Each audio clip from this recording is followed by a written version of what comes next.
राधे राधे। कई भक्तों ने भ्रम जाहिर किया है कि गुरुजी अधिक मास, मल मास, पुरुषोत्तम मास, ये तीन तीन नामों से क्यों पुकारा गया है। तो मैं आप लोगों को बताना चाहूँगा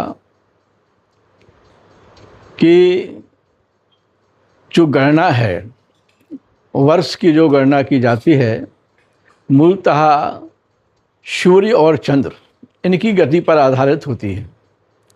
सौर मास की जो गणना होती है वो सूर्य की गति पर आधारित होती है, जो 365 दिन और 6 घंटे की होती है।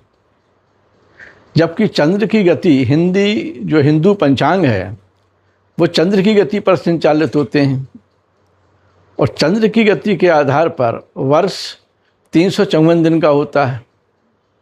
तो इस प्रकार से एक वर्ष में लगभग 11 दिन का अंतर होता है। तो इस 11 दिन के अंतर में संतुलन बैठाने के लिए पंडितों ने हर 3 साल में एक अतिरिक्त मास की धारणा व्यक्त की। यह जो धारणा है, यह सामान्य धारणा नहीं है, ये पूर्व ऋषियों के द्वारा प्रचलित धारणा है और हमारे ग्रंथों में इसका उल्लेख भी है। तो इस प्रकार से हर तीसरे वर्ष एक अतिरिक्त मास की गणना की गई है, जिसे हम अधिक मास कहते हैं। अब अधिक मास की गणना तो की गई है, लेकिन अब सवाल ये उठता है कि इसको मल मास क्यों कहते हैं।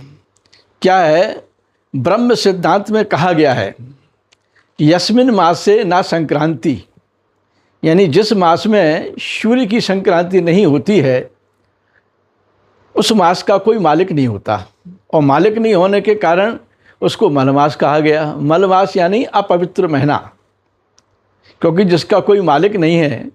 सामान्यतः आप देखिए हर महीने का कोई ना कोई मालिक है, कोई किसी का इंद्र है, किसी का सूर्य है, लेकिन मलमास जो तीसरे वर्ष में लगभग 32 माह के बाद आता है, इसका कोई मालिक नहीं और अपवित्र अलग घोषित कर दिया गया। तो मलमास बड़ा दुखी हुआ कि प्रभु मेरी इसमें क्या गलती है, सूर्य संक्रांति नहीं होती है, इस कारण से लोग हमको अछूत मानते हैं। इस मास में ना तो विवाह होता है, ना गृह प्रवेश होता है, ना कोई नया कार्य होता है। तो